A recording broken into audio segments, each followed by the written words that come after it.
Some trees are older than stories. They don't speak with word, but they remember everything. This is a quiet tale about a druidess and an ancient tree, about wounds that grow beneath the surface, and the kind of healing that begins not with answers, but with listening. If you've ever felt the weight of things that were never said, this story may speak to you gently through the roots. There was a tree older than maps. It stood at the edge of the known forest, its branches twisted like forgotten thoughts, its roots knotted like 1,000 stories pressed into the soil. And every moon turn, the druidess came. She did not come to ask. She did not come to teach. She came to kneel. Her name was not spoken anymore, not because it was lost, but because it had been folded into the quiet. She wore robes of earth brown and moss green, and in her hair the forest had placed leaves that never fell. In one hand she held a staff, not carved but grown, alive with vines that whispered as she moved. In the other, only stillness. On this day the air was thicker than usual. The tree did not sway. The birds did not sing. She placed her hand on the bark, rough, cracked, and pulsing with something unsaid. She leaned her forehead gently against the trunk. "I'm here," she whispered. And then she waited. The forest does not rush for anyone, not for those who speak in spells, not for those who ask in clever riddles, but for those who stay.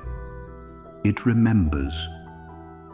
Slowly she began to feel it, not words, but impressions, like echoes wrapped in soil and rain, a pact made in shadowlight, a broken promise buried near the western root, a laughter that once danced among the leaves, a name carved in bark and scratched away.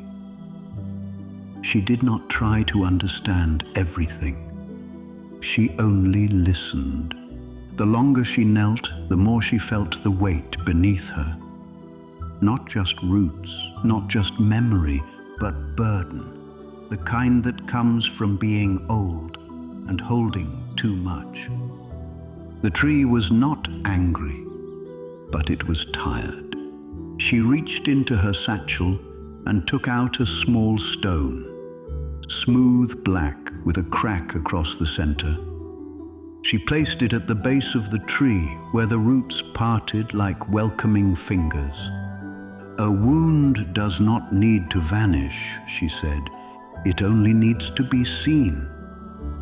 Then she took off her crown of leaves, withered, beautiful, and pressed it into the soil. "For what you remember," she whispered, "I will carry forward." The wind shifted, not loud, not sudden, but like a breath let out after many seasons.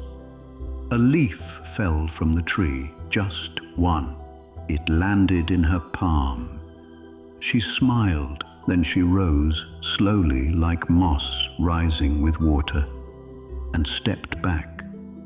The tree did not speak. It never had. But its roots felt lighter. And when she walked away, the birds began to sing again.